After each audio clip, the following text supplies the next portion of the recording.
So, folks, it's that time again.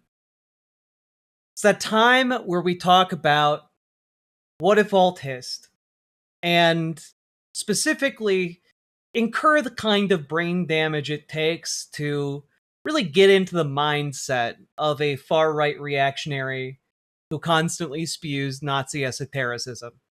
It's unsurprising that in 2026, this man has continued to gain popularity, continued to make his moves on the conservative podcasting circuit. The last time I think we checked in with him was about 3 months ago when he went on Tim Pool, and we're diving in again. This time with his video, "Why My Civil War Prediction Was Delayed. The Reality Is Far Worse."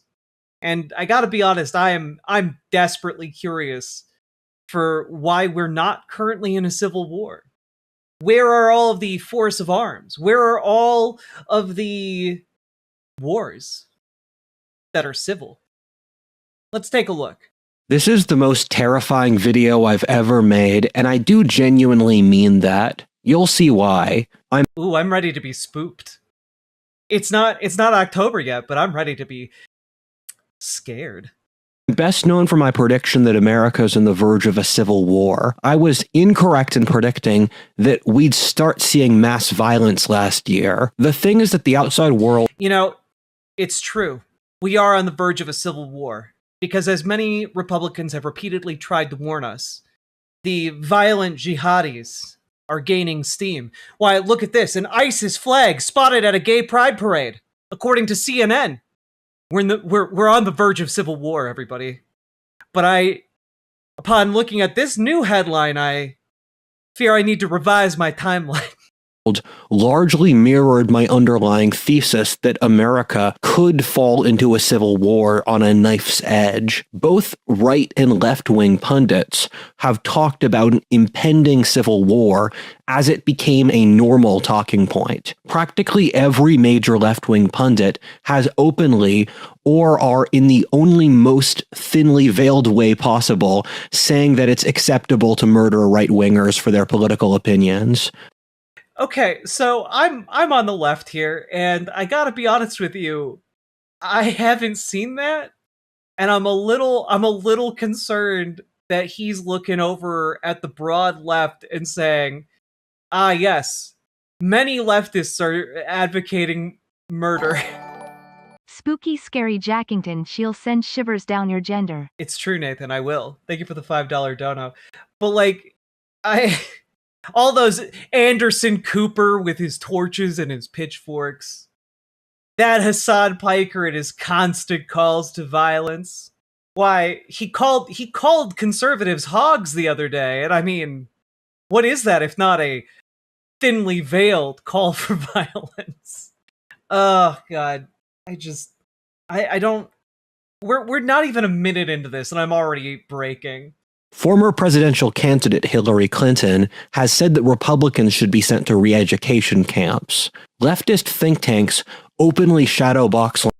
Oh no, guys! I hadn't considered it yet. Oh god, AI is going to supercharge his complete and utter, like, divorce from reality. Oh no. Oh no, guys! He's gonna get caught up in like an AI hallucination. He's gonna be one of those guys who starts dating like an AI. No! His citations are just Gemini AI result summaries. No! It hasn't already started it? It has. Launching a coup, and there has been mass murders or attacks. I'm sorry. Shadowbox launched to re-education camp. Oh god. Just here, you know what? Let's not trust the AI here. Hillary Clinton deprogramming. That should get us the Guardian result. Let's see. So this is an article from 2023. First of all, let's take a look here. He's only in it for himself. He's now defending himself in civil actions and criminal actions. And when do they break with him? Because at some point, maybe there needs to be a formal deprogramming of the cult members, but something needs to happen. This doesn't sound like a call for any kind of re-education camp creation. But okay. All right. Leftist think tanks openly shadowbox launching a coup, and Citation needed. there has been mass murders or attacks against either Tesla owners or Doge employees. There have been mass murders against Tesla owners and Doge employees. Also, citation needed. Also, what attack on Doge employees? Because I can only think of one that he might be referencing, which happened in Washington, D.C. Let's take a look here. What were the charges in this particular case? Two more suspects have been charged with the attempted carjacking and beating of a 19-year-old man who is working for the Trump administration's Department of Government Efficiency, a crime that was a catalyst for the White House's law enforcement surge in the nation's capital. I would love to make a joke about that Tesla claim, but it's so insane that I am not even willing to get banned for Fed posting for making that joke. I appreciate the restraint, not smart. Thank you for the $5 dono. Lawrence Cotton Powell, 19, and Anthony Taylor, 18, were arrested last week on charges stemming from the August 3rd attack on Edward Korestein, a prominent Doge employee nicknamed Big Balls. Two 15-year-old suspects from Maryland previously were charged with, convicted of, and sentenced for Korestein's beating. This case underscores the escalating challenges. Korestein was walking a woman to her car in the city's Logan Circle neighborhood when he was attacked by a group of teenagers who repeatedly punched and kicked him. The suspects fled when they spotted a police officer nearby. Oh, and the two people who were arrested and charged were all, in this particular instance, were also participating in a separate attack and robbery of a man at a gas station. The two 15-year-olds who beat up Korestein were released on probation. But I did think there was another detail about this story, but I'm not entirely sure what this was here. Yes, a 15-year-old boy and a 15-year-old girl were arrested for beating up this 19-year-old. Twitch still deletes my follows of you every few days, but I keep coming back. JFTIOLD James, JFTIOLD James. Eric McKetton, thank you very much for continuing to come back. Appreciate it. There was one additional detail I remember being very weird. Yeah, like this started off with the idea that he was attacked by 10 teenagers.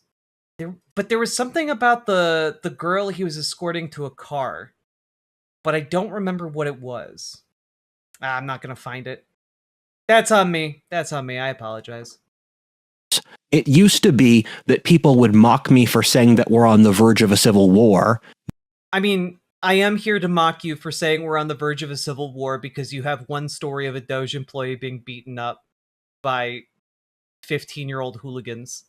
No one does that now. This really then begs the question, why haven't we had a civil war already? I've already made half a dozen videos laying out my argument for why I believe we could have a civil war, so I won't go for that now.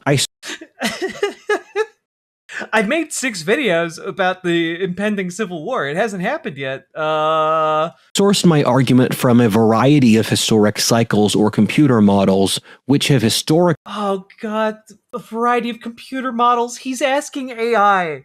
He's asking AI, isn't he? Oh god. He's asking AI to come up with his own alt-hist now. Oh no.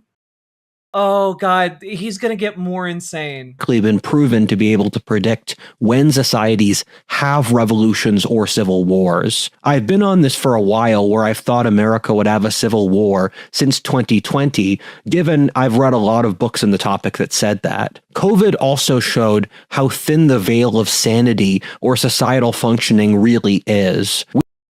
I mean, I don't think COVID showed how thin the veil between sanity and insanity is. I think we're seeing it right now.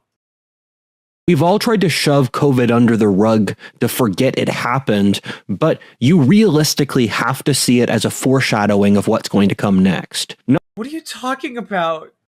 What? Yeah, what if Grok hissed? I like it. I like it. That's great. Max Danger, 10 out of 10.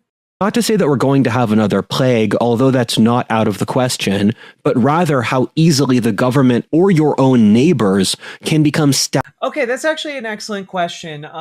Carmel says. I know I'm not saying your username right. I apologize. I think that's a fair question, Carmen. Okay. Fair question, right? Like, given how crazy the US looks right now, I'm European. I also ask myself, why no civil war or strikes or something? And the reason is there's just no organized group in the United States. And I don't think that there would be an organized civil war at this particular point in American society, right? Like, I think if we truly see American democracy well and truly broken, something like that could happen. I don't think it will get to that point, given Donald Trump's cratering popularity. But when it comes to strikes, for example, we don't have a ton of like there. It has been like a solid 60 to 70 years of attempts to break down the existent unions in the country. And so, like, it's hard for people to organize unity among strikes, which is usually what happens in, like, say, France when they strike, or in the Nordic countries when they strike. Many other related organizations also go on strike in solidarity. And that prevents there from being a true economic threat on the scale necessary for mass strikes to really work. And on top of that, in America, there's just not the same level of social safety net. So when people go on strike, it can mean that, like, their kid who's sick and in the hospital loses healthcare, and suddenly they're hundreds of thousands or even millions of dollars in debt. And, like, that's prohibitive, right? People have a lot to lose. It's one of the reasons why a lot of companies lobbied against Medicare for all, specifically because even though it costs the companies money to pay for health insurance plans for employees, it allows them to trap employees, right? It allows them to force compliance from employees. And all of this links together to form a chain of problems, which doesn't mean that it's insurmountable. One of the things that I think is really, really interesting about 2028 in America, the UAW, United Auto Workers, has their contract renewal set, and they've been going around the country connecting with other major unions to all sync up when their contracts are being negotiated, specifically so that all of the major unions that are still left can pool together their collective efforts to negotiate better contracts and negotiate even better contracts, while also making it clear that they are willing to go on strike collectively.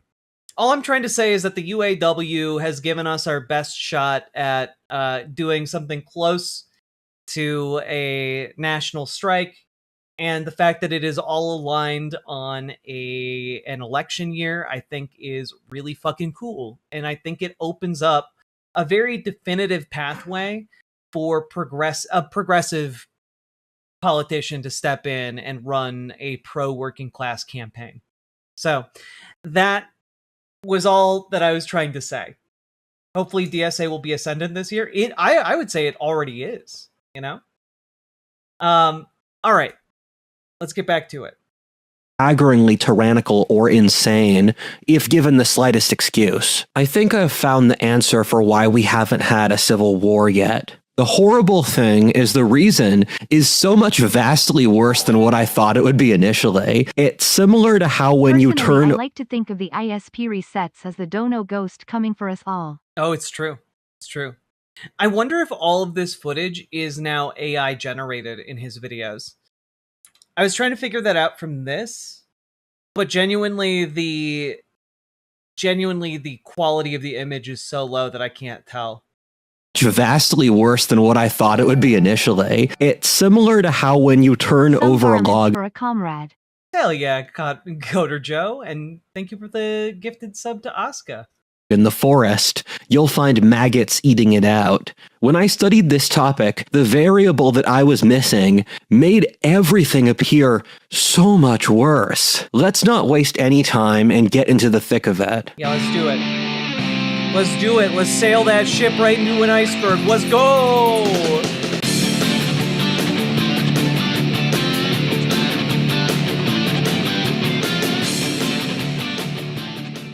Part 1. Talks about maggots, shows not maggots. I was going to be pedantic about that, but then I was just like, I genuinely don't think he knows the difference.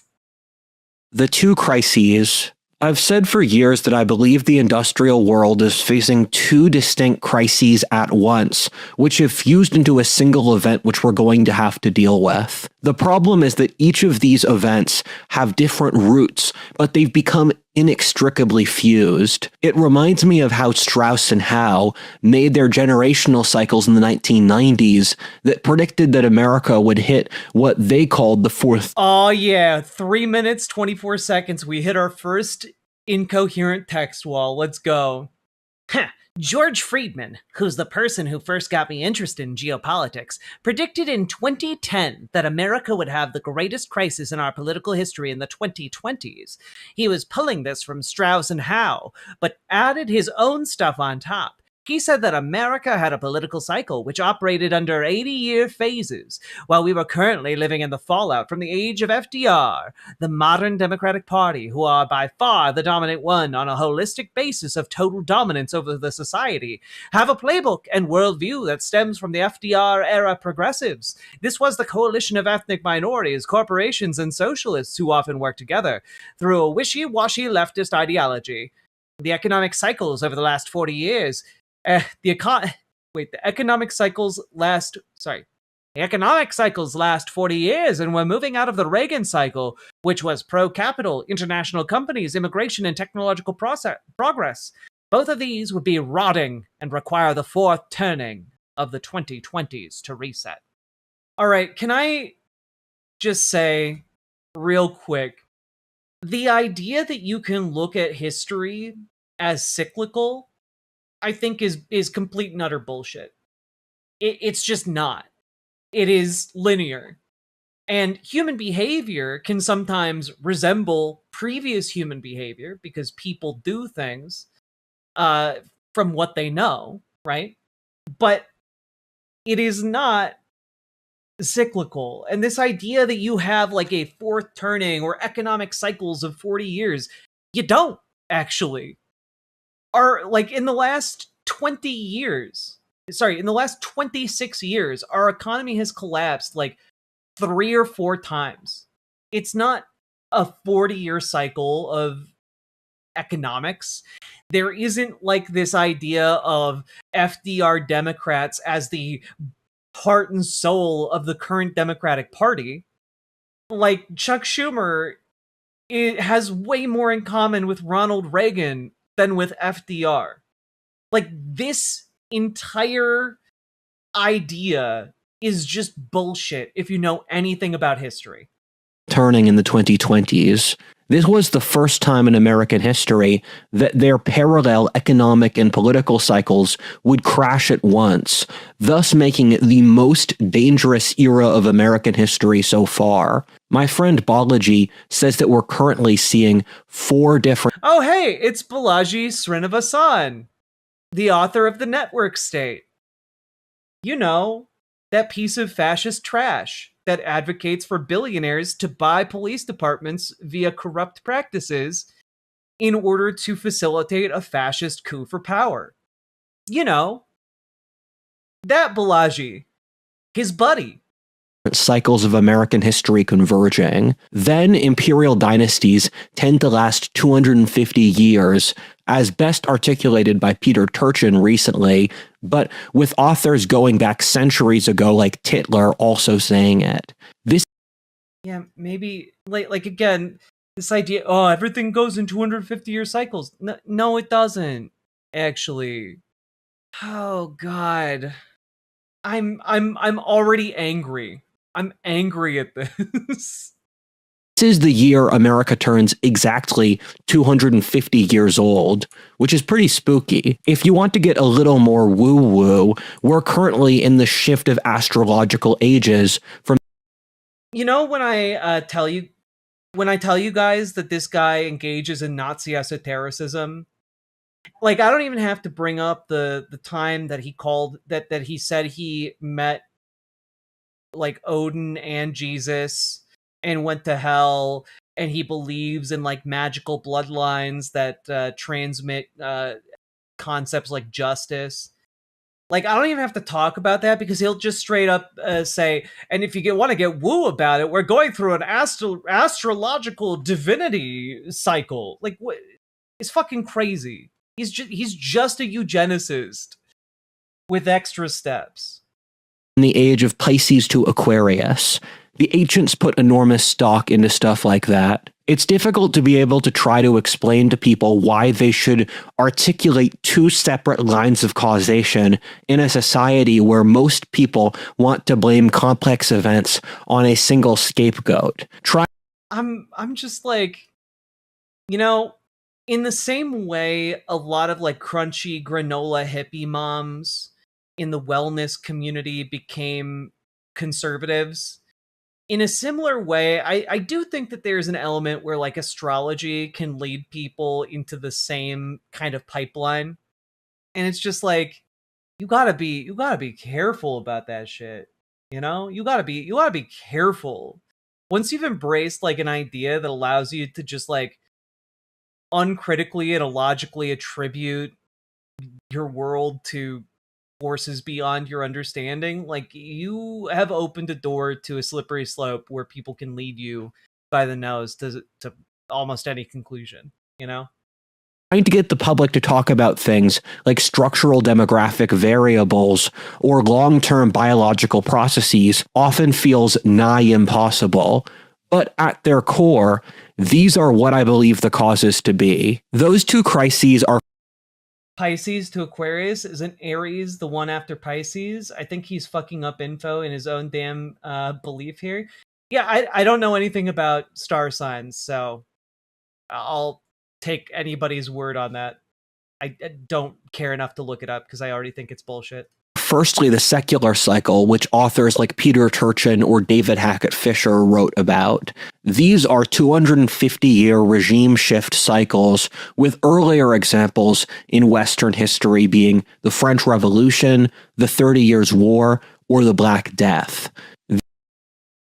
Like, can we just like talk about the fact that the idea of the fourth turning as put forward by Strauss and Howe is just frankly bullshit? Like, it's pseudoscience. It arises from the exact same phenomenon where people talk about numerology as if it has any significance whatsoever, except like your brain doing pattern recognition wrong. You know, that's effectively what Strauss and Howe did. Like, they cherry picked a lot of their examples to come up with a thesis that looks good, and if you don't know enough about it and just like kind of nod along, then like it sounds very convincing to dumb rubes. And that's it. That is the entirety of the content of their analysis of the fourth turning. These occur when the world changes while the old ruling class grows corrupt. This then precipitates wars, plagues, and famine as a growing pain before the society can transmute from older to newer forms. Meanwhile, the second crisis is Mouse Utopia, or an alternate name I've developed is the psychological Black Death. I've made a video analyzing Mouse Utopia that you can watch if you want. Oh, look, another pseudoscientific bullshit thing that he's latched onto. Huh. Kind of nailing this Nazi esotericism thing he's got going on. The idea of Mouse Utopia, by the way, is that, oh, if you give mice in like as much space as they want and as much food as they want, and make it into a Mouse Utopia, their society thrives for a while and then dies. And like, that isn't what Mouse Utopia proved. It just it was a poorly constructed experiment, and the guy doing it went fucking crazy. And also, none of his findings have ever been replicated. And also, really, all he managed to prove is that people crammed into overly close proximity, or not people, mice crammed into overly close proximity to one another, get stressed out, and then begin like dying or fighting or like having different coping mechanisms, which isn't at all really applicable to human beings because we aren't mice and we have more agency in our surroundings, in our world, and we also are able to think and understand our situations. Want to know more? Mouse Utopia was an experiment run repeatedly in the 60s and 70s about how I have an entire video, by the way, where I go over his main video on Mouse Utopia and explain in detail why it's bullshit. to test for what the consequences of exponential population growth are. Calhoun ran the experiment over 30 times, and in each case, they put 9 mice. Pseudoscience gobbledygook? I wouldn't talk if I were you. I don't know. I feel comfortable talking. All of my opinions are based on science and reason. Unlike this. Into a cage that could hold 6,000. The mouse population balloons to over 2,000, and then the colony fails in the same ways. You saw a complete breakdown of the mouse social structure, where ironically, the mice do have a society built off reciprocal social relations in the same manner that humans do. Much like us, the mice are totally dependent on their colonies, where failure means total death. I remember when I read the experiment having it click for the first time in my mind that the only thing holding our highly complex advanced society together is a series of social relationships between people. If those fall apart, we'll all die and lose all of the trappings of the modern world. Meanwhile, our society doesn't study or value these social ties at all. The mice saw a breakdown of their sexual polarity, with female mice becoming masculine and male mice effeminate. Just to like really hammer this home, the Mouse Utopia experiment was very much flawed, in part because when you create a sealed ecosystem like that, you are creating the circumstances for extreme inbreeding. And also, you are creating an unchanging environment that they get bored of because they need shit to do, because they are, in fact, creatures. And then you start seeing also, because they're animals that are not necessarily group-oriented like human beings, you see resource hoarding, where certain mice would hoard resources, and they'd be bigger and stronger than other mice. And it turns out all these things doom a mouse population. And none of these were controlled factors in the experiment. And neither did Calhoun talk about these factors. Instead, he attributed it all to overpopulation, which is not, in fact, the issue with this entire experiment.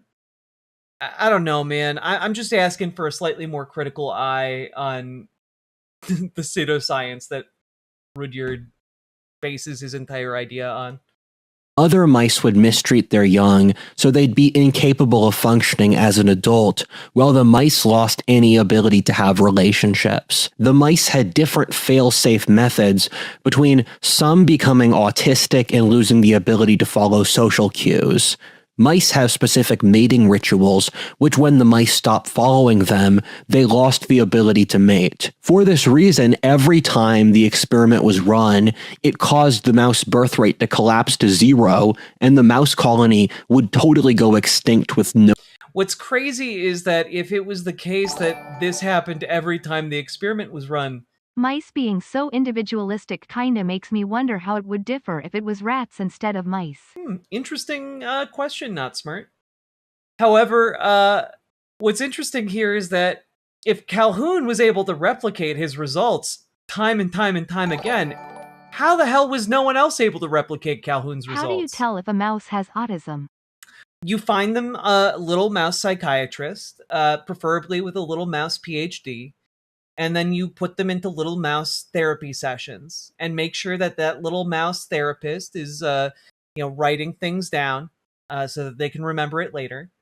And then you put that little mouse therapist gives like a little mouse assessment to the little mouse potential autist, and then we see what the results are. It's very simple, very straightforward. In Mouse Utopia, of course, everything was provided for, so I assume they had little mouse therapists to diagnose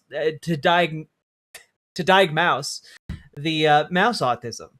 If you give a mouse autism. No survivors. Not a single mouse survived these. Other mice became sociopathic and violent.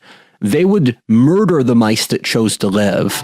There were homeless mice who would wander in the middle of the colony before funny answer. Thank you, Nathan. Getting attacked or killed by the sociopath mice. The last mice to You just give the mice a tiny mouse-sized train set and see what they do with it. You know, what if all they lacked was public transit to see different parts of Mouse Utopia? stay sane were the alpha male mice who died protecting their harems, which is how mice mate. The other groups of mice... Also, alpha male is a bullshit concept. It was a bullshit concept. The author of the alpha male study has spent his entire life since then debunking this idea. But no, it's the alpha male mice who stayed sane were the tunneler mice. The only mouse form of creativity is making tunnels or balls of dirt. The mice, much like humans, offshore their ability to maintain sanity or think to the group. The tunneler mice maintain sanity by avoiding socializing and instead doing their hobbies. They would obsessively make these balls of dirt and these complex tunnel systems, which allowed them to avoid the madness by living in their own tunnels away from the group. They were ultimately killed as well, though. The tunnelers and the alphas maintained sanity the longest, Calhoun guessed, because he found that the core cause of Mouse Utopia was the loss of agency, social roles, and thus meaning. It's crazy to... I love this, dog. I love that Calhoun was able to mind meld with mice in order to be able to ascertain, hey, these mice have they lack meaning.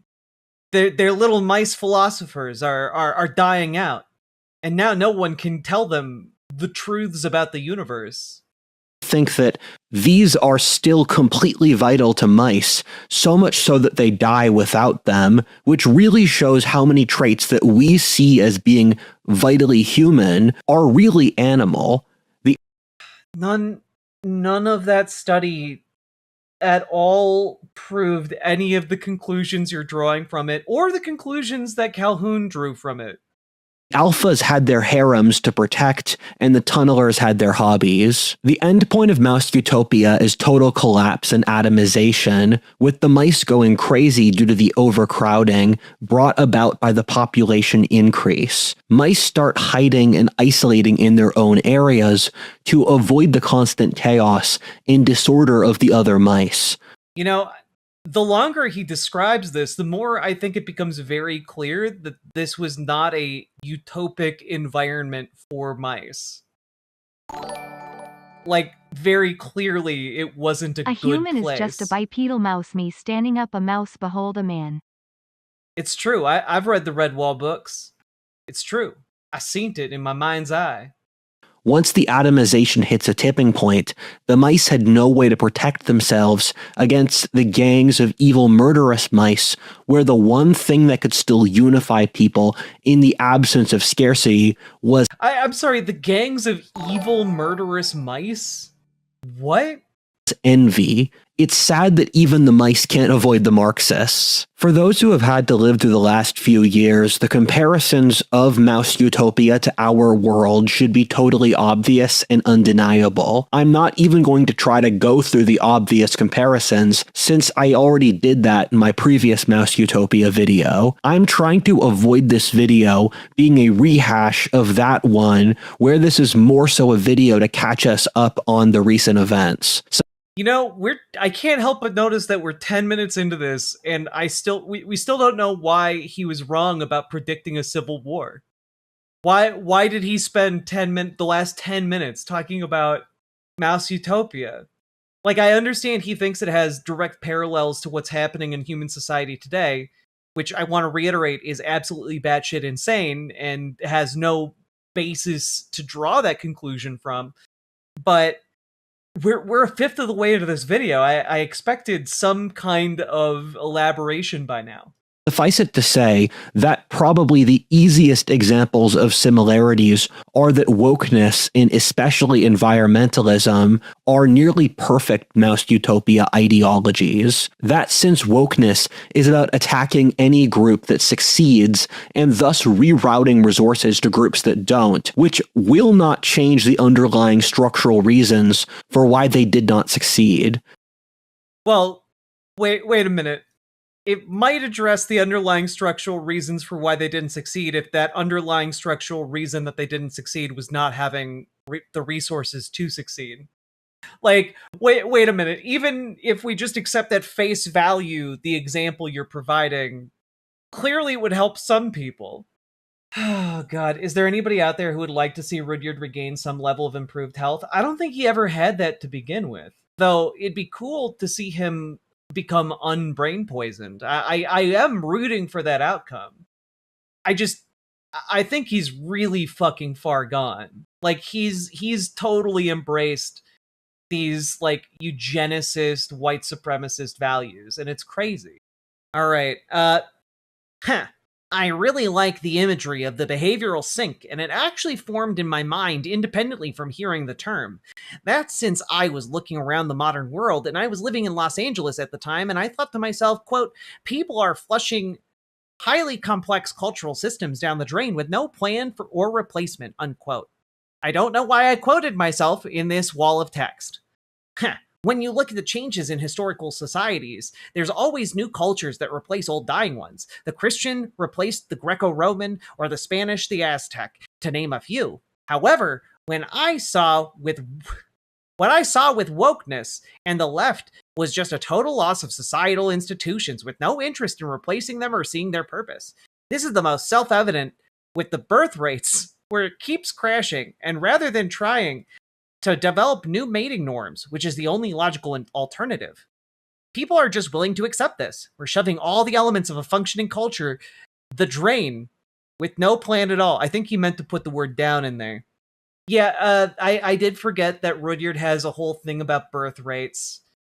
And I want to remind everyone that the reason the birth rate has fallen in the United States is largely due to the fact that teen pregnancy has gone down thanks to years and years of efforts to, better educate children about what it means to, like, do family planning and make healthy decisions about sex, and also making contraceptives available.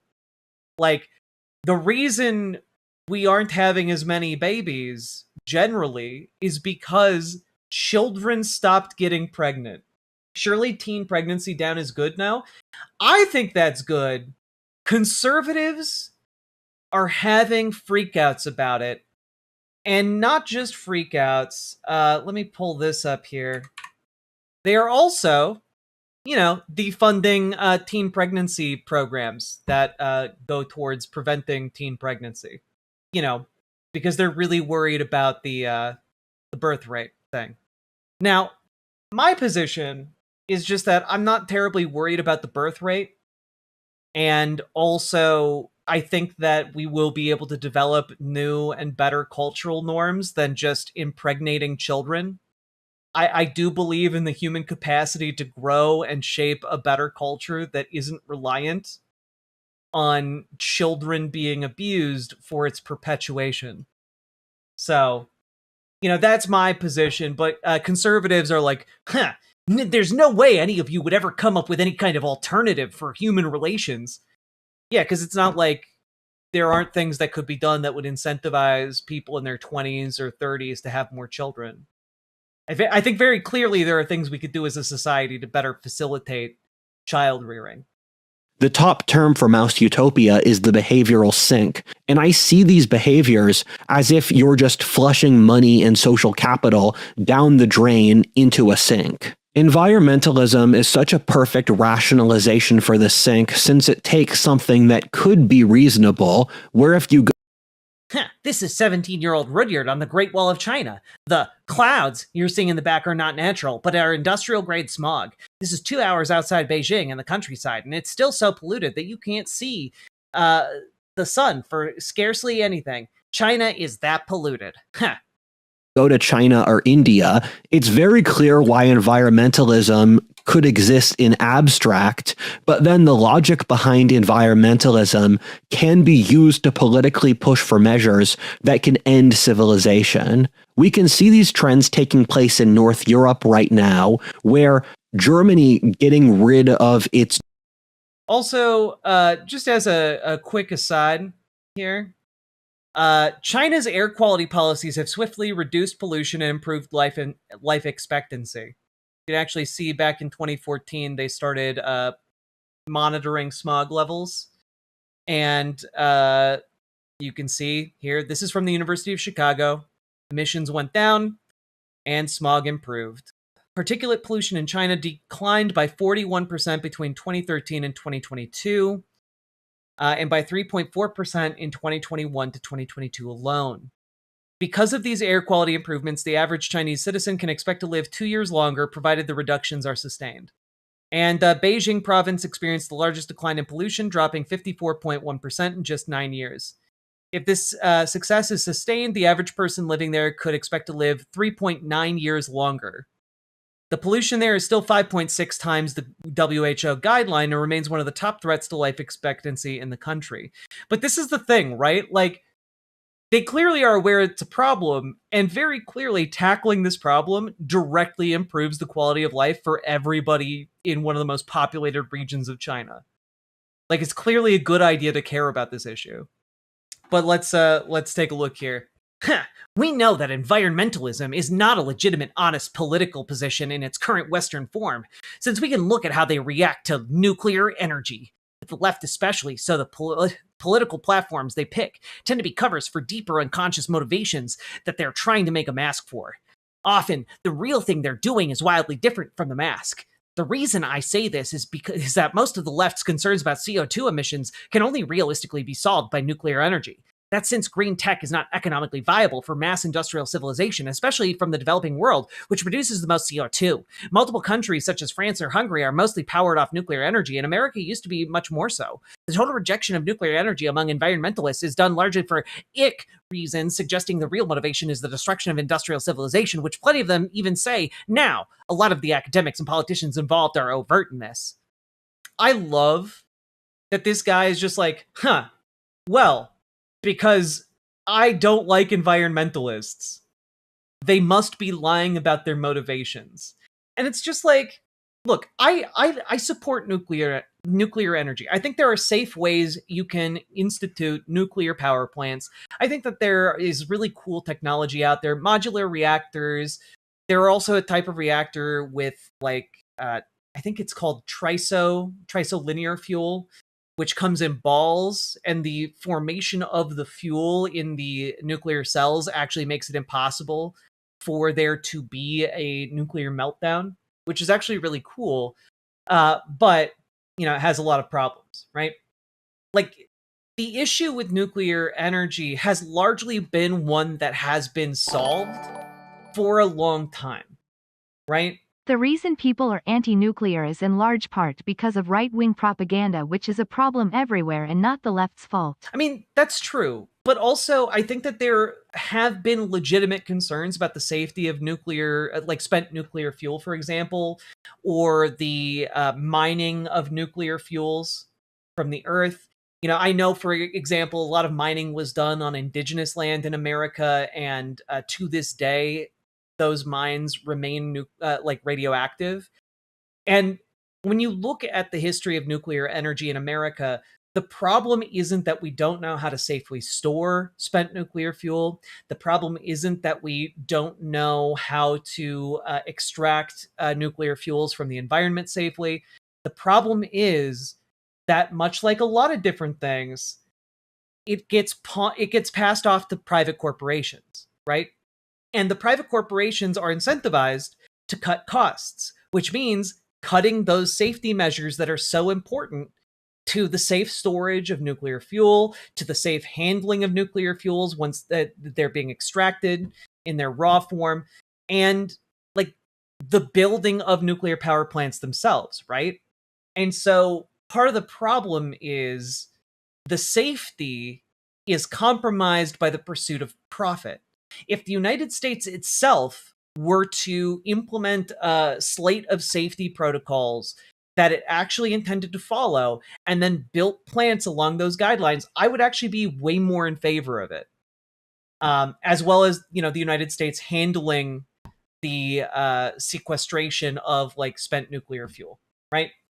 Like the issue here is that corporations that have focused on extracting resources like uranium have polluted lands. And plants built in the past have had nuclear Nah, the meltdowns. legimate concerns are real, but a lot of them are solved issues again. This is a propaganda thing. Proper care, investment, and problem solving would fix all that. Well, but that's the thing, right? The thing is, there is a lot of emphasis on proper care and proper problem solving, but capitalism undermines both of those things, right? A good example, by the way, would be with Fukushima, right? Fukushima Daiichi, the nuclear power plant there, was built quickly by independent contractors, and the parts of the facility that failed were parts that were not built up to the appropriate standards because they were looking to build it fast and looking to build it cheap, and that meant quality suffered. And when we start looking at that problem, that doesn't go away, right? And we have developed better and safer ways of making nuclear energy, and I think those should be pursued. But I do think that it should be something that is pursued by the government rather than by private investors looking to make money. Because I think ultimately, when you're talking about something that has dangerous ramifications like nuclear waste seepage into the environment and stuff like that, the government that is accountable to the people that could be poisoned needs to be the one handling that. So that's my 2 cents, right? I'm in favor of like all approaches to fixing our massive warming problem on Earth, and I think nuclear energy has a place for that. But I also think that like we need to explore all the things. Yeah, I mean, Doc Johnson, exactly. If nuclear power plants were built like the U.S. builds nuclear submarines, I think that'd be pretty cool. Nuclear submarines are engineering marvels, and I think that similarly tight regulations, I have no problem with when applied by the government. I do think that wind and solar, though, have come a very long way. And I think that grid scale power storage has also come a long way. And when you have grid scale storage combined with enough solar and wind, like you have enough to be able to like build up that power bank, right? I think that there is a spot for nuclear energy production, but I think it might be more niche than a lot of people might initially assume, right? I think we are seeing a world, and I know this is kind of eye-rolling, we're on the cusp of nuclear fusion. I think when we do crack nuclear fusion sustainably, that's going to become like the new version of nuclear reactor that we're looking to build everywhere. But nuclear fission reactors, I think, are going to be more niche. Like fission microreactors could be great on like remote islands, for example, or on small island nations. I think like things like that could I can see that. But there's also a lot of really cool stuff in the works, like tidal power generation by effectively like flying kites on the seabed floor, which is such a crazy concept, but like that's in the works. There's a lot of really cool power generation ideas that people are working on. We already do fission. I said when fusion becomes a thing, that will become the main thing that people build. I still think that there will be places where fission it has a place. I know that we already do fission. That's the only one that we currently do on a grid scale. Nuclear power plants and replacing it with coal doesn't make sense inside an environmentalist perspective. You're right, it doesn't. Who are the people who benefit from the coal power plants opening up again? Oh, that's right, fucking coal barons. But makes total sense from a mouse utopia destroying Honestly, civilization. I am glad you brought up Fukushima. At the heart of it, people possibly doing it wrong isn't a good reason to not do it. I agree with your implementation. I was just being pedantic. Oh yeah, of course, Nathan. I'm just trying to explain my position, if that makes sense. Don't act like it's basically green energy. I mean, it's not green energy, but I do know that there are ways to like crystallize it and make it into something that doesn't leak. It's just energy intensive, which is something that I think we had, fusion reactors, for example, or better grid scale storage. I think that basically eliminates the problem of nuclear waste if we can crystallize it, but that's, a whole other discussion. For its own sake perspective. I heard about how Nantes in France was going to build an airport and the local environmentalists were trying to shut it down since they were building it on swampland and farms. That made me think, you understand that that's not valuable pieces of land, right? I want you to get rid of the swamps. What all of this... Man, he's AI posting, folks. It's a matter of time. He's gonna full on meltdown. Means is that around the world, and not just in the West, due to the global popularity of socialism, the evil envious mice run the governments. Oh my god. What? Oh my god, this is one of the worst maps I've ever seen. How Marxism and its descendants like wokeness and socialism conquered the world. Functionally Marxist Latin America, South America. Functionally Marxist Madagascar. Oh, like, what the hell is this? India is third way socialism? Wow. Wouldn't a swamp be a terrible place to build things? Also, there are valuable ecosystems there. It's true. A swamp is a terrible place to build an ecosystem. However, some people drain the swamp and try to make it the good foundation. It's not impossible to build in swamp, just expensive. Elon Musk retweets this, man. Yeah, 100 millionaires and billionaires pay attention to what this clown says. It's fucking nuts. That means that these types of regimes will either actively push for mouse utopia or not be willing to take measures against it. Part 2, what I got wrong. When I predicted that we'd thank God. We're finally about to learn. Have a revolution or a civil war, I said that these events were completely certain except for one caveat, that being that mouse utopia was so far advanced that society was about to totally collapse anyway. The reason I said that is that from the Civil War or revolutionary analysis, that every variable was already in motion to a degree that you couldn't stop. This is what Peter Turchin said when he predicted a civil war in the mid-2020s, writing around 2010, that you would have to change decades of history leading up to that point, where even in 2010 it was certain. When both sides have rhetoric where they currently are, and the entire government or society divided up, you have an enormous pressure towards conflict without any real pressure towards unity. You need an equivalently large pressure in forces like this to stop these historic trajectories. The thing is that we have something that big, which proved to be even greater than I expected. I don't feel bad for getting my prediction wrong. How to Disappear writes, "This is like the world from Disco Elysium." And you know what? Rudyard does talk like a character from Disco Elysium. And I mean that very derogatorily. Looking back on it, I see that I did all of my analysis correctly, but we ended up in the fringe timeline, which I used as a caveat. Oh my god. So many of these. This logical fallacy is very Age of the Last Men coded, of saying that the idea that history could change is deeply unrealistic. Also, that whatever happens is by its own nature progress, since progress is a natural law. For example, people like to say the South could never have won the Civil War, or the Germans World War II, although for each of them, they nearly occupied the enemy's country capital, and were only stopped from doing so by one or two fairly tight battles. I see it with all the predictions people made in the early 21st century about the future. I read one that the US, Mexico, and Canada would fuse into a federation as nations grew weaker. All the predictions were hyper-modern and managed, where by the end of history was too perfect to alter. The reality, in fact, caused by this frame being too weak to lead, was the most schizo-insane timeline as we are all barreling towards extinction and total national collapses.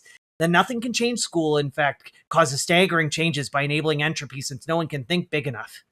I love how he's just like dying on the hill of alt history. Just like, you said the Nazis couldn't have won World War II. Well, let me present to you 5 different ways they actually could have won World War II if things had gone exactly as I imagined them to. Why Riverboat?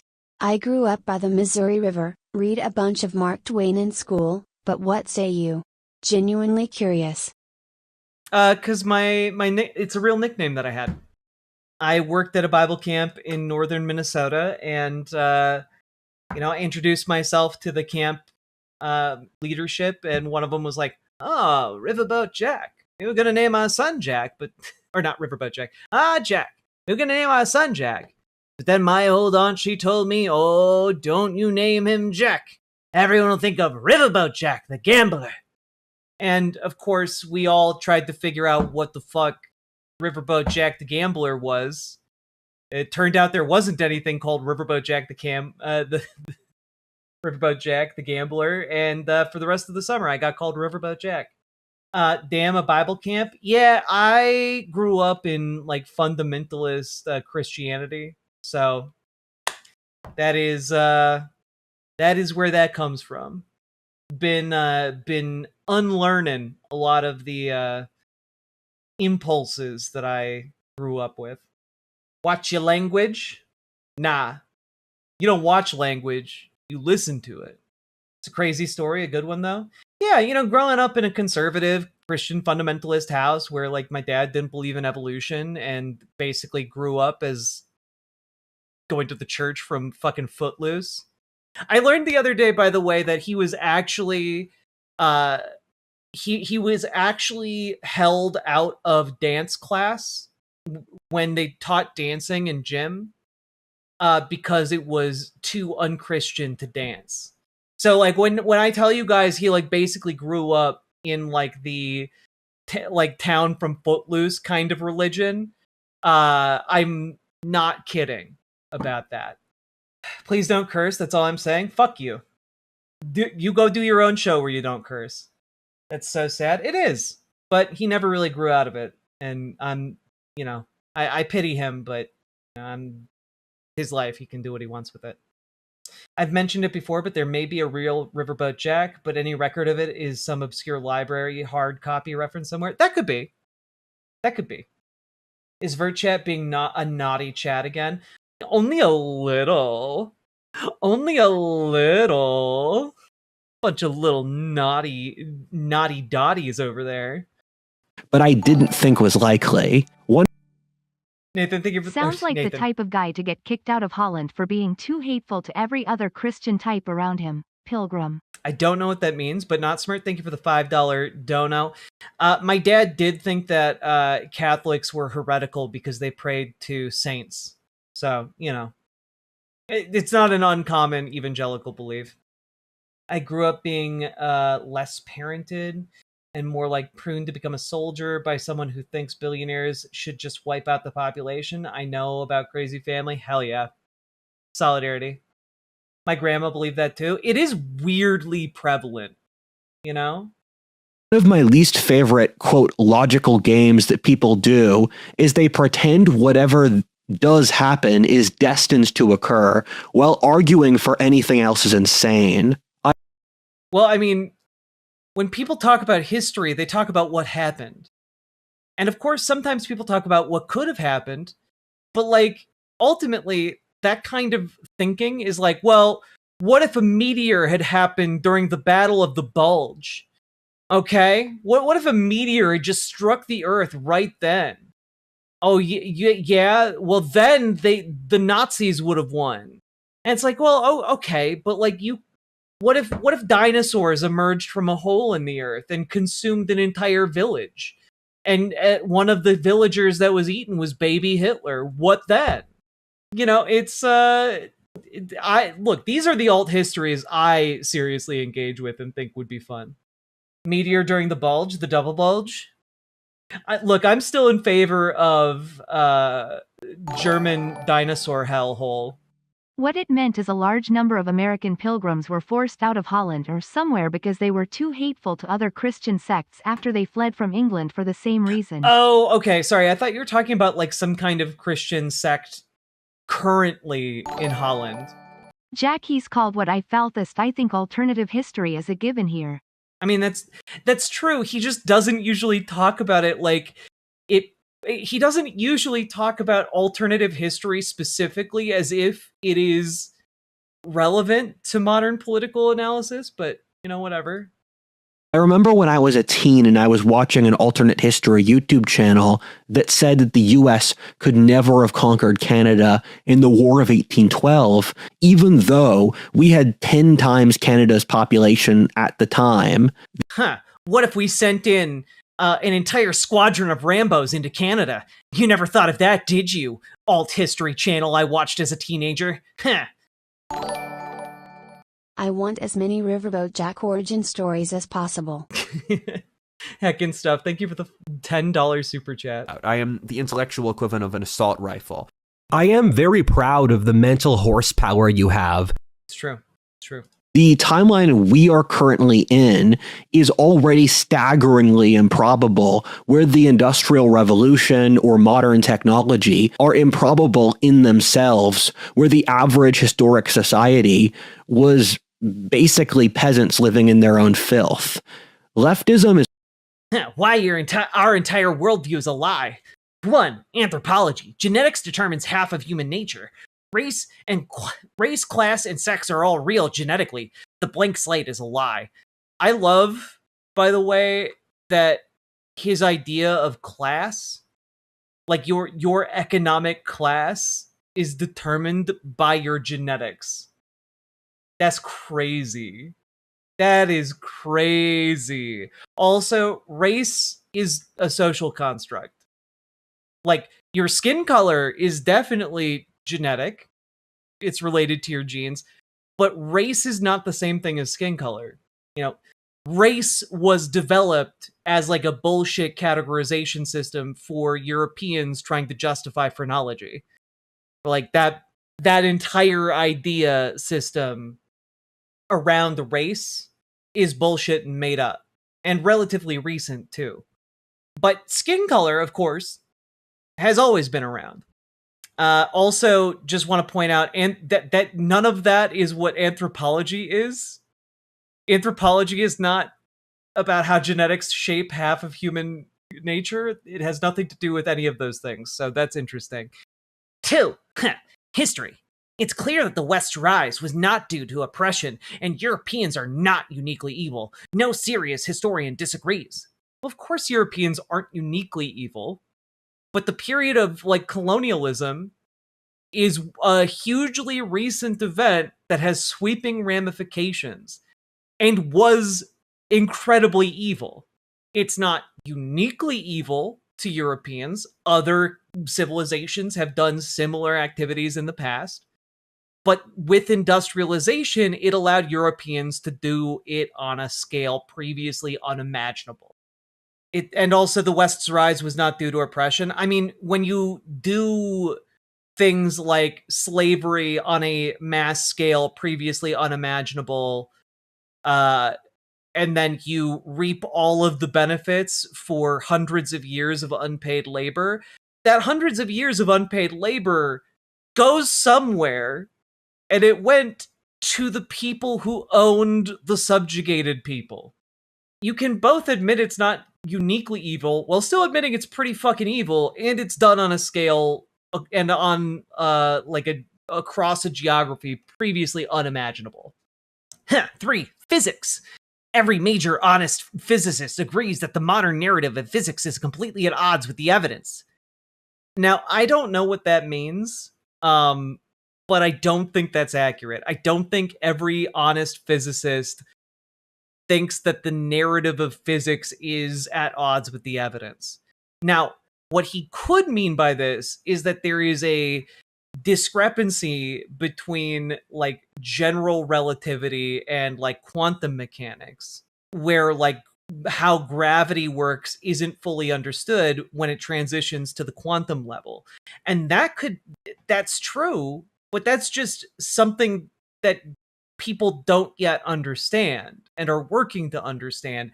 It doesn't mean that modern narrative of physics is at odds with the evidence. Soviets have decades of proof for the spirit world. No, they don't.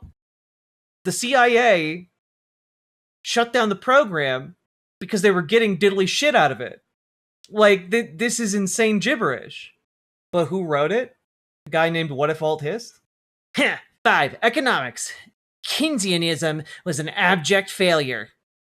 I mean, I agree, but that's because, like, it was an attempt to have capitalism and eat the cake too, and you can't do that.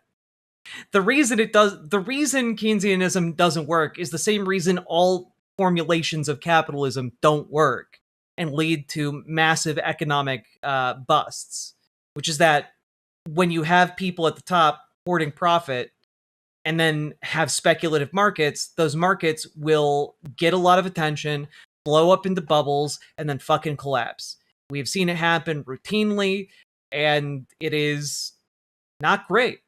But capitalism specifically facilitates that. And while you might think, hey, that seems like a flaw in capitalism, it's actually not, because capitalism is designed to work for the rich. It's designed to work for an aristocracy. And the reason I say that is because when the economy goes bust, the wealthiest people in society, they love that, because it means they can buy everything at dirt bottom prices. They still have all the money in the world, right? It's just you guys, working people, who actually get shafted.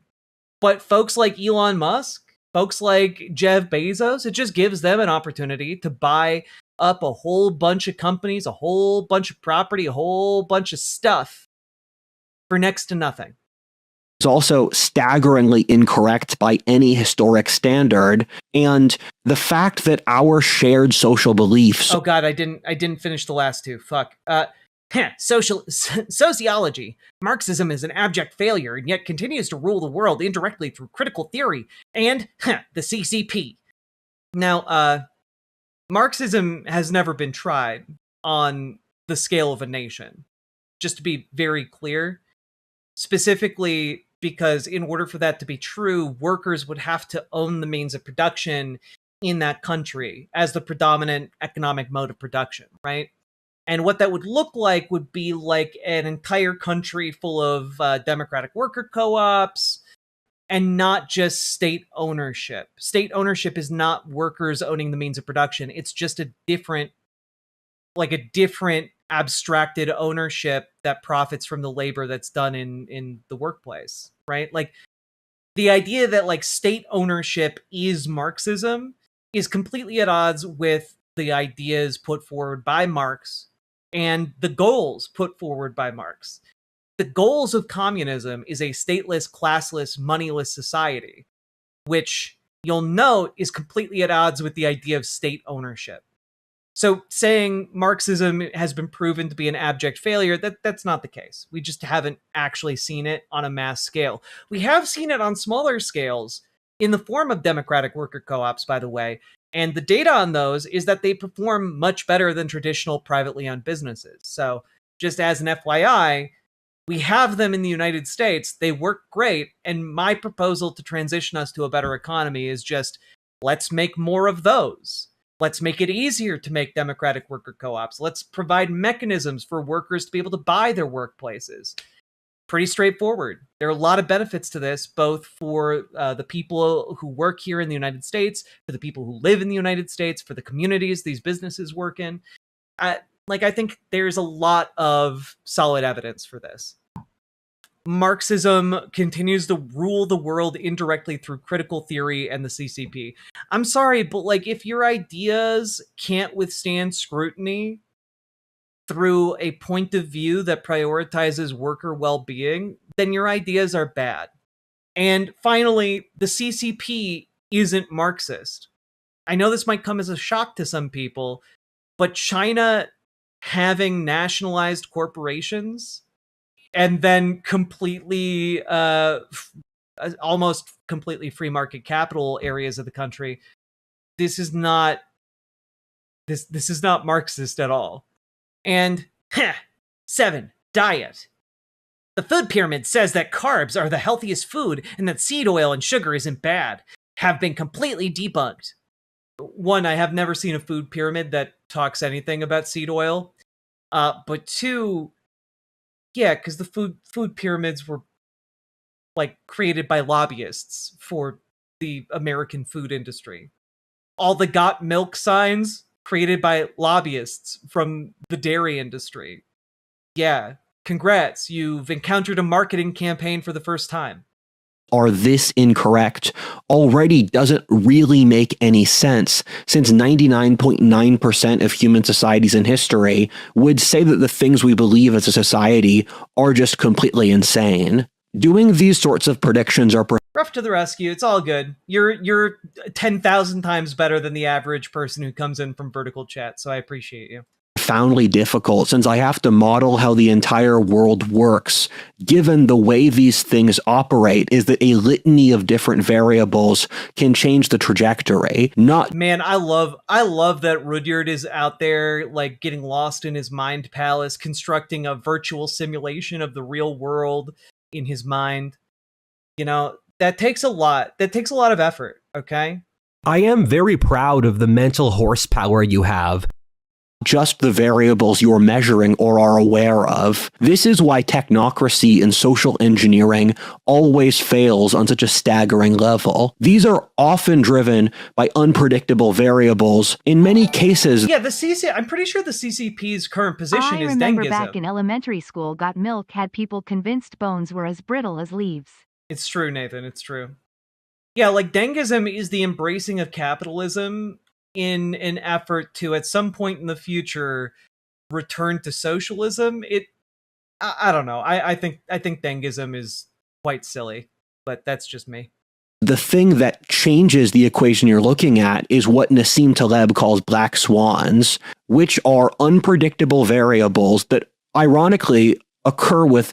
Here are the predictions I got correct. 1, Mouse Utopia. You didn't predict that.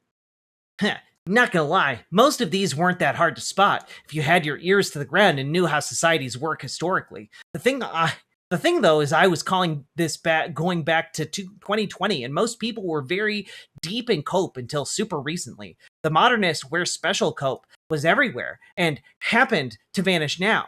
I can't wait for people to say they've always believed this, going back on the years of abuse for calling these early.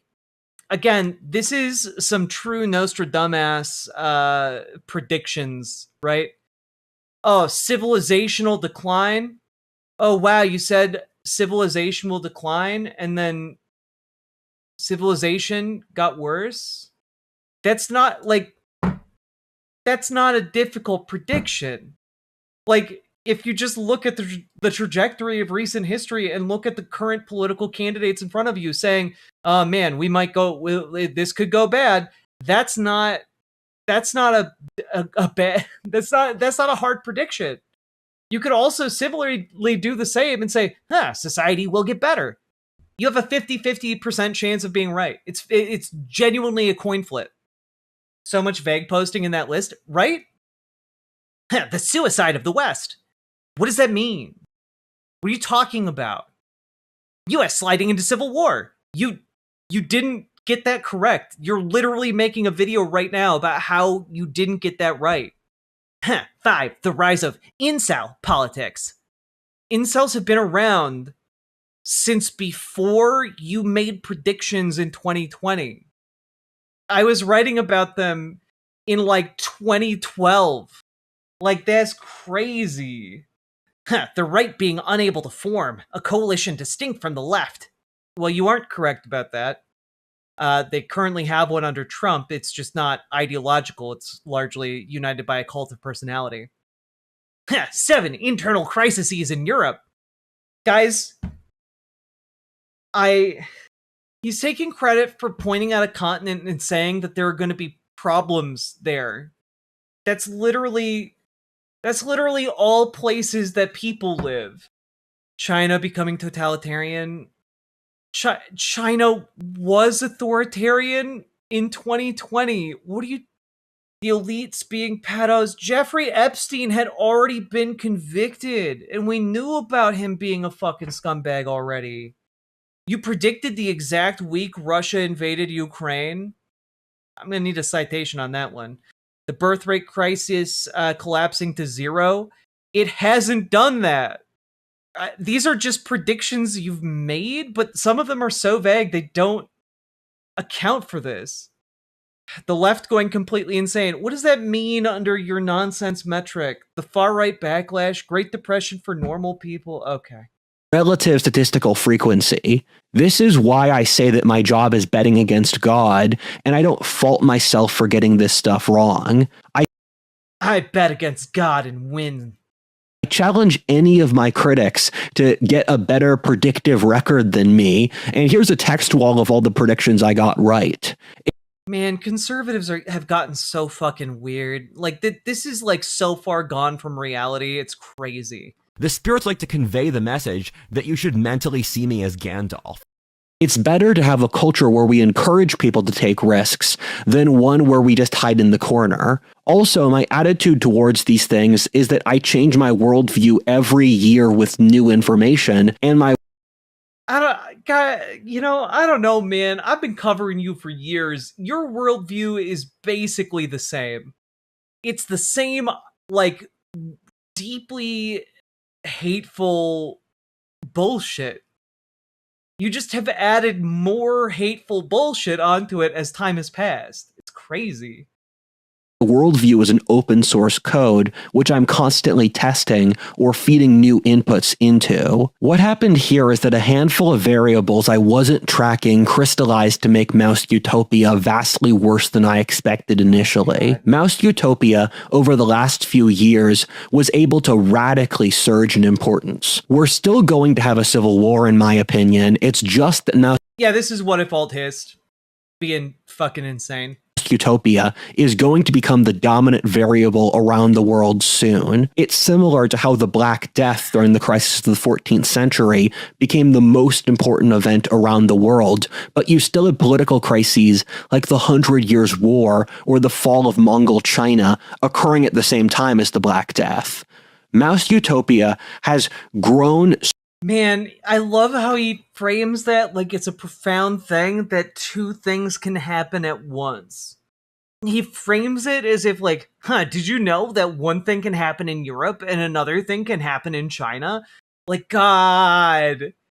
The quality of the conservative intelligentsia has gone so far downhill.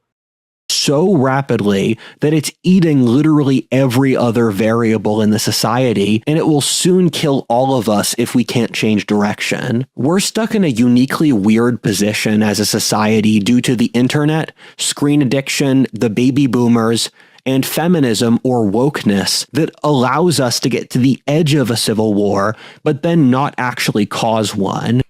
Feminism edges us with civil war is one of the most wild things I've ever heard in my life.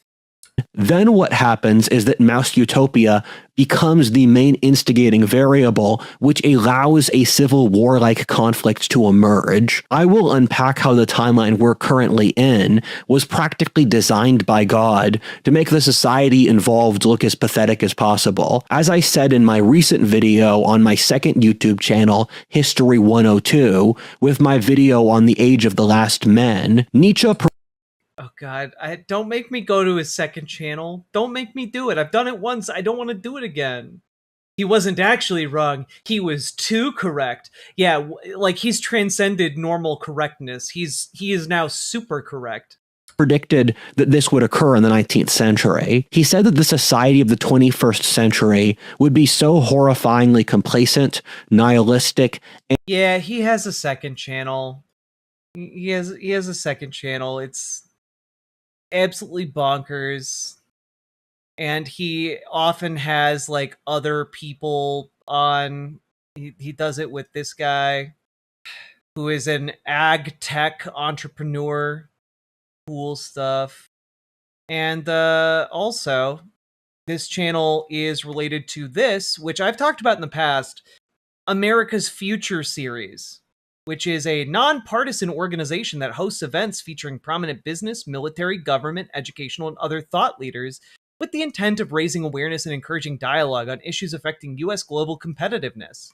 That's right, folks. Rudyard's funded by a think tank. Cool stuff.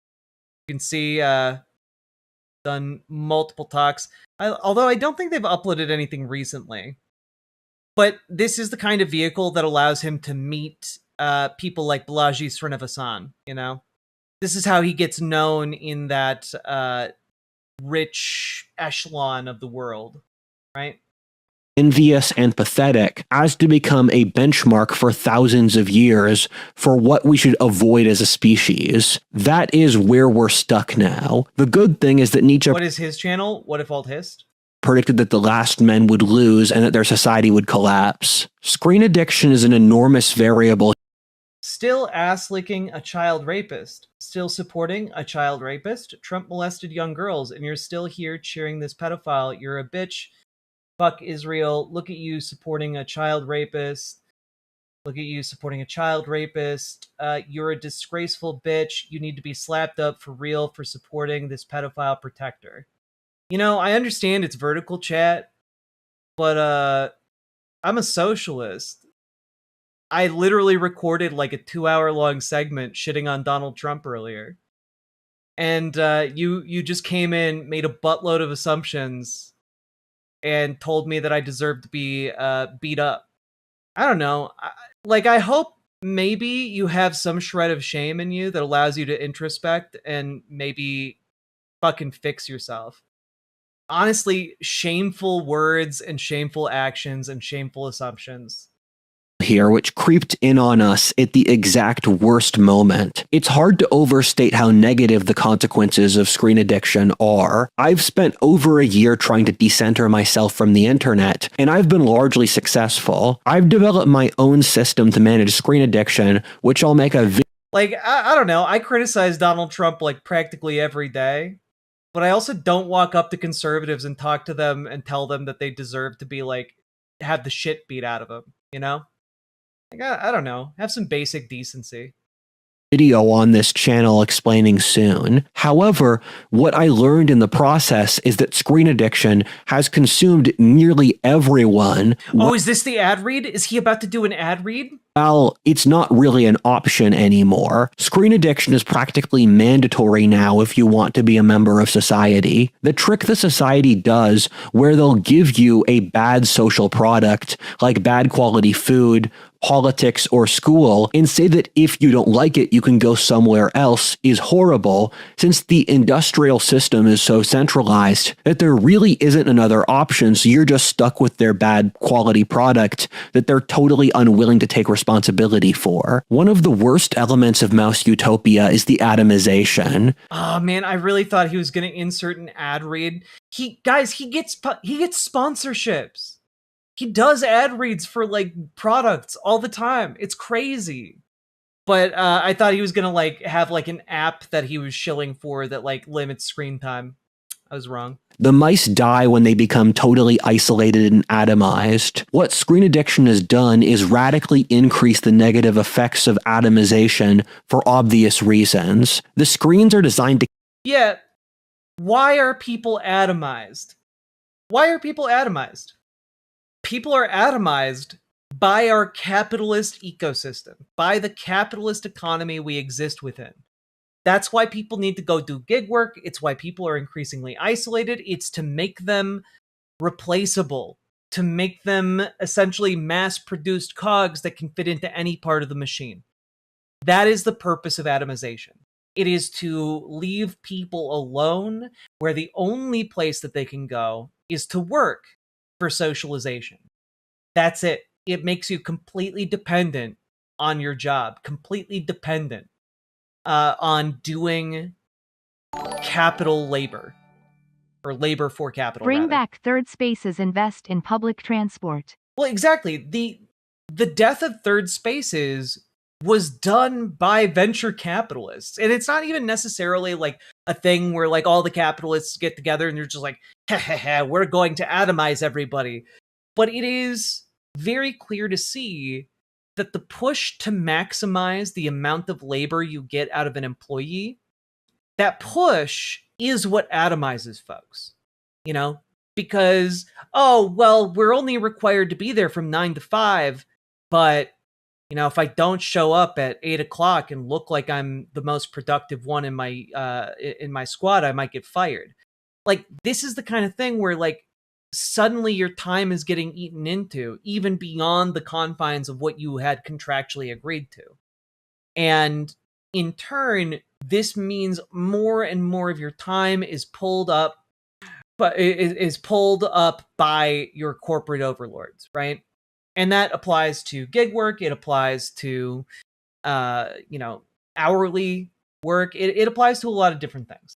When talking about atomization, not mentioning capitalism is insane. Because who's benefiting off of the atomization? Who profits off of the loneliness? It's corporations. Like, the loneliness allows for dating apps to proliferate in order to try and fill that void, in order to try and make it more efficient to date. And suddenly you're paying, a huge amount of money to just try and find dates. Or, you have alternatively alcohol and bars being places that you can hang out, but it costs money to go there. It costs money to go hang out. Money that you need to, like, be able to afford breaks from the capitalist hellscape. Like, there's a lot of different factors in here pile on top of each other, and it doesn't take any concrete coordination between the different actors in the system. It's because the system itself is weighted towards this outcome.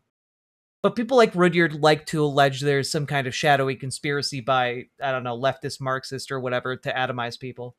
Keep us constant. Pulled up the video to read the description and got a list of sources. Got this gem in there, the Unabomber's Manifesto by Ted Kaczynski. Yeah, he thinks Ted Kaczynski was cool as shit.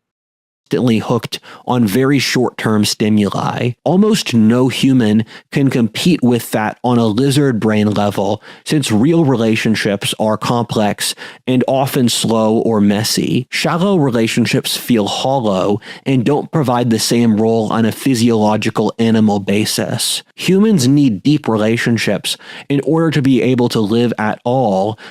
Almost like the social needs and relationships between human beings is one of the building blocks of the success of our species.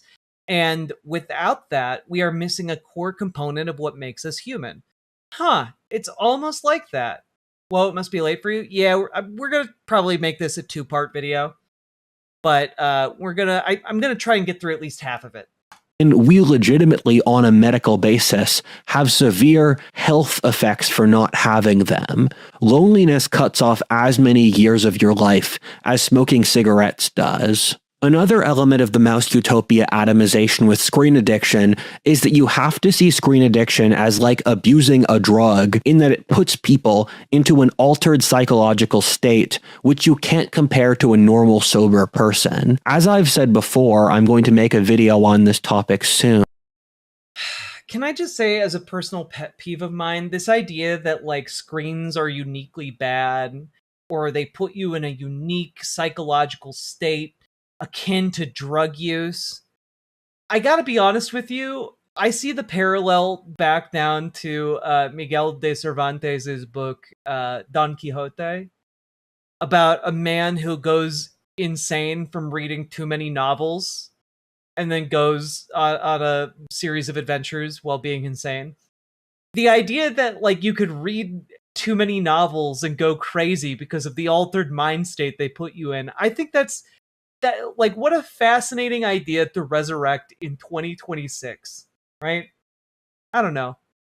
But it's hard to overestimate how much the internet is coloring society today. I only realized this as I tried to distance myself from screen addiction, and then it started changing how I thought, where I started to remember and revert back to the version of myself I was as a child before I had the internet. This addiction is true even for baby boomers and older people who are still addicted to their screens. Everyone is so addicted to their screens that they don't even realize how much it's affecting them already. The reason I say that is that all of the social or political trends today are downstream from the internet. The cable news stations still hold the legitimacy and the money, but the real cultural shifts or innovations stem from the internet. I will say one thing is that one thing I've noticed getting older is that a lot of people have lost attention span,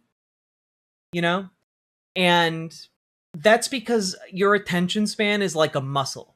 You have to actually work it out in order to maintain that focus, maintain that attention. And a lot of younger people, like, there's you know, and I did a video about this a bit ago, but a lot of people worry about, oh, the kids aren't able to read anymore. The kids aren't able to read anymore. But kids can read. The problem isn't that kids can't read. The problem is that kids are not asked to read long form material.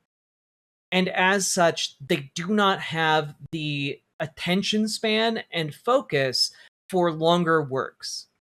Kids are reading all the time. If you open up your Instagram or your TikTok or whatever, there are words all over the place. People are reading.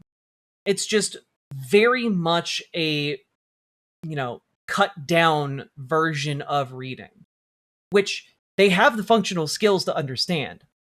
But the issue is, if you're reading a longer work, like a nonfiction or a fiction book, a lot of people have atrophied their attention span to a point where they can't focus. They can't actually sit down and read a book. Part of that is the atomization. Part of it is, and the rise of this focus on screens is because people just don't have time to go home and sit down and read a book. Instead, they have to read microblogs on Twitter or Blue Sky, or that's what they have time for. And a lot of the concern around people not being able to read or whatever, I think is similar to what's being talked about here. It's not so much that everything flows out from the internet. It's that the atomization of people means that there is less time available for even entertainment or academic pursuits. And so people are just getting information from their phones.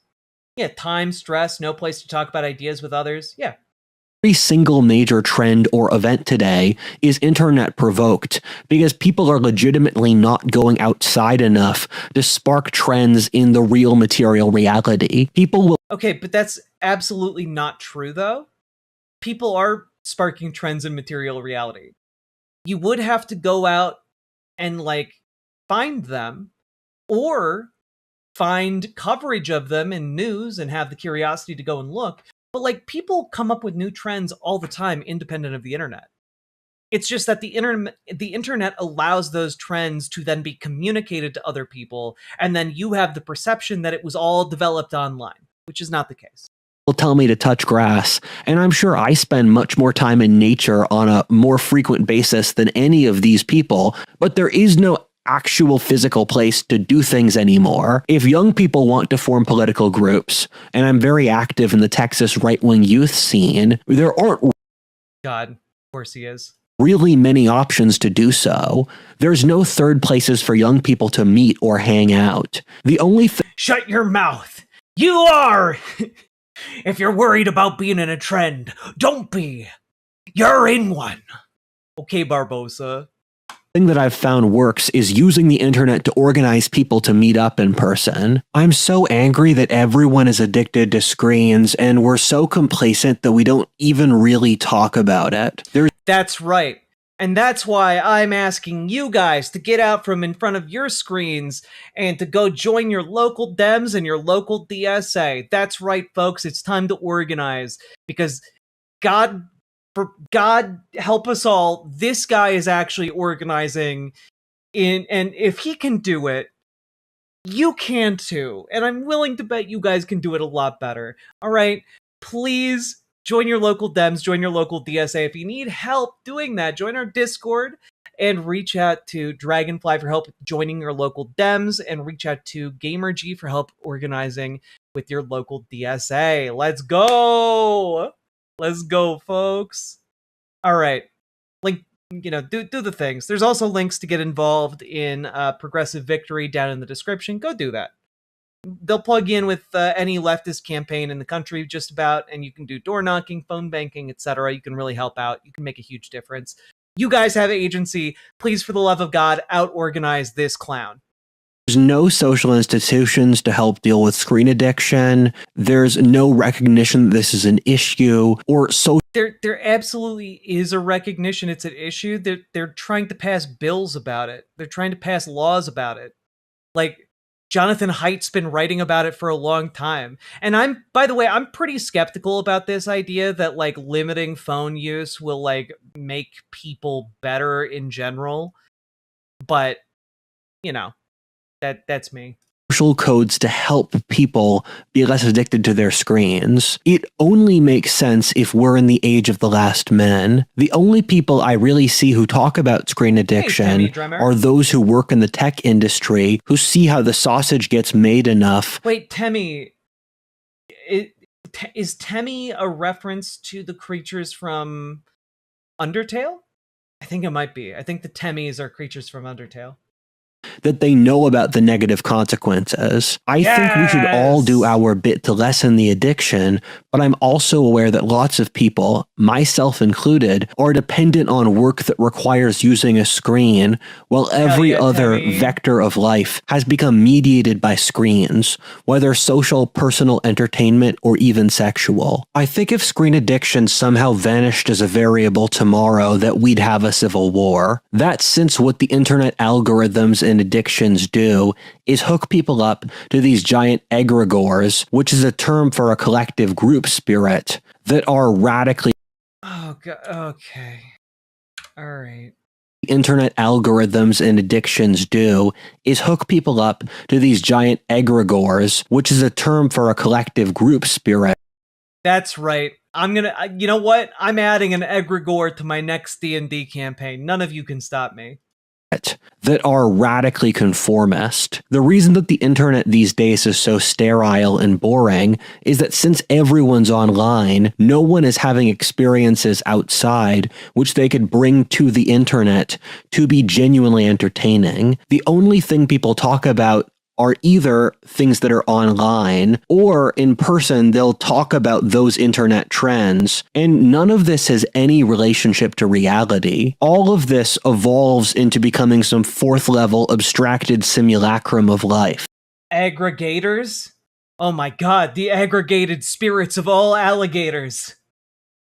The digital culture also prizes conformity, insincerity, envy, and cruelty. These become psychological drives. Yeah, that's what I mean. He talks like Gary the crypto-fascist from Disco Elysium. Absolutely. In their own right, and since people don't have lives outside their screens, then the biases implicit in these algorithms just become the new reality. People don't have enough objectivity to know how addicted they already are. At the same time, the screens suck up every extra moment, so they have... I'm sorry, is your argument really that cell phones have stopped civil war because people just got distracted?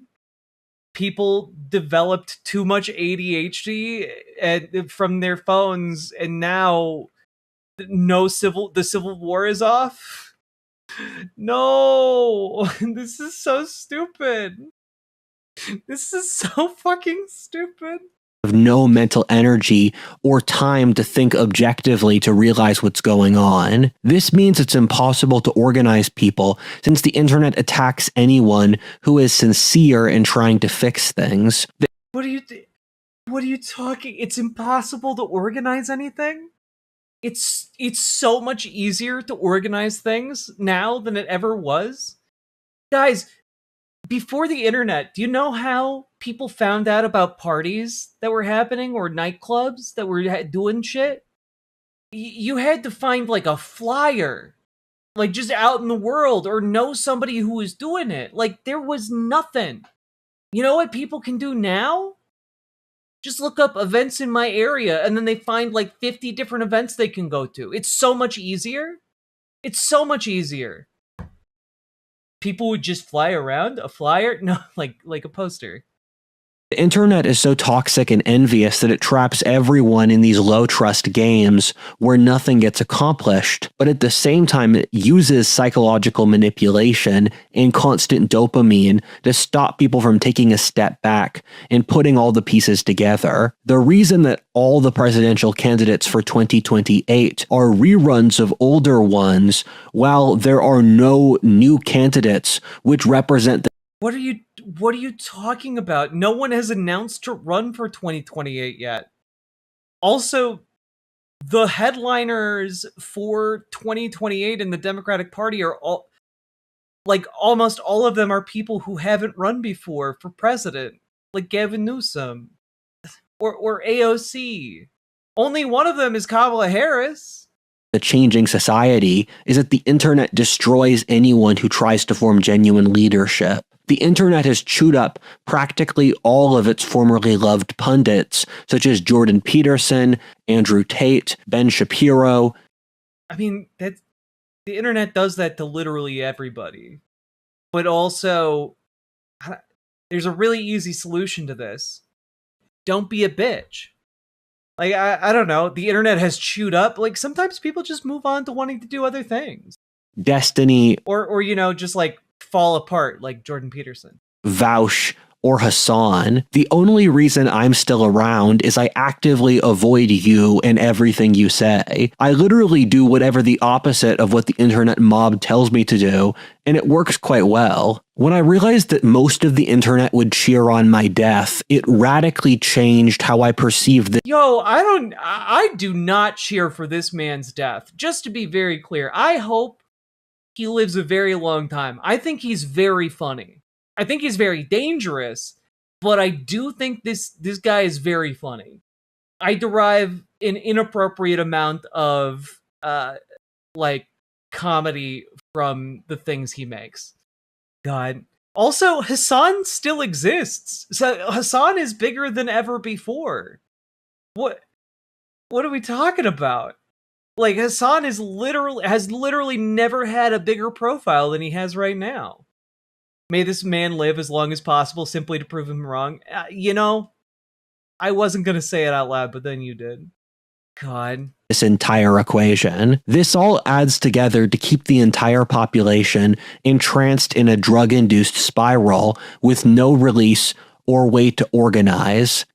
I think this is where I have to cut part one, because this man's literally out here saying smartphones are drugs.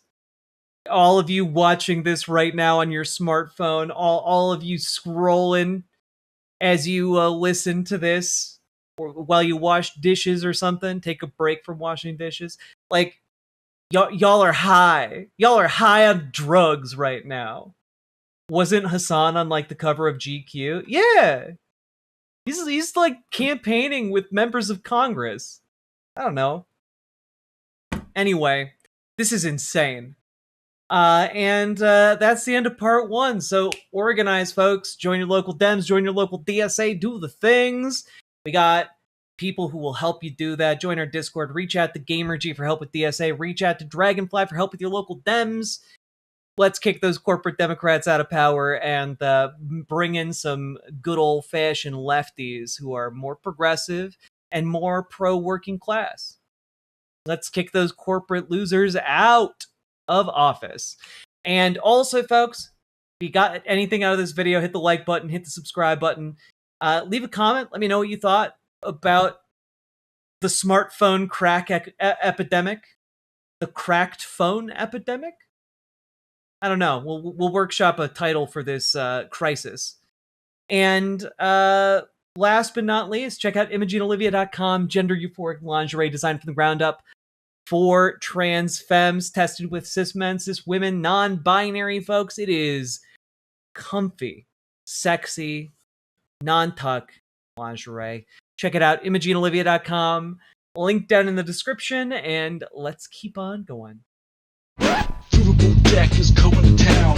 All the viewers gather round. Twitch and YouTube is where she streams. All that content is bursting the seams. Politics, dating, plenty more. Her sense of fashion you'll adore. So grab your stuff and hop aboard. We're going straight to Jack's Discord. Riverboat.